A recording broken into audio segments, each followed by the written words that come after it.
It's time now for your daily news update. Here's newsman Dennis Daily with more of what you need to know. Hi, and thanks again, everybody. Kind of sounds like a barn in here, doesn't it? That's because all the walls are bare and practically everything has been moved out for the move to Long Beach this week. Now, since I started this project November 1st of last year, I have missed darn few newscasts, and I did not want to go into hiatus this week. So let's go back into the archives and instead present what I hope is an interesting newscast from the past year. This is your daily news update. Newsman Dennis Daily reports on some of today's current events. Now, with the latest update, here's Dennis. Hi, and thanks again, everybody. We all know the great work that the house-building charity Habitat for Humanity has done over the years.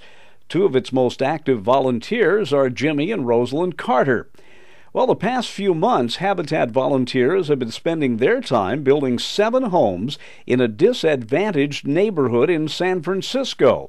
Now the Chronicle newspaper says just as the workers were putting on the finishing touches, they found a team of burglars had broken into the homes, taking 17 brand new appliances, including refrigerators, ovens, and dishwashers, worth more than $10,000. The news is even more heartbreaking because the homeowners were getting ready to move in next week.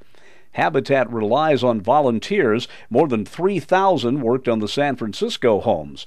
By the way, the thieves also removed dishwashers and refrigerators that had already been installed in the past.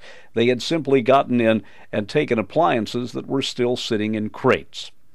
A new study just out, relayed by CNN, warns children of suicide victims that they are more at risk than other children.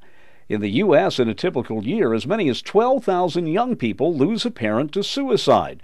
The new study would seem to confirm that there are hereditary risks of suicide. A second study found that suicide attempts do run in families. In some cases, the children had attempted suicide before their parents. Last year, a study in the Proceedings of the National Academy of Sciences found biological markers for depression. They found that the cortex, the brain's outermost surface, tends to be thinner in people at risk for heavy depression.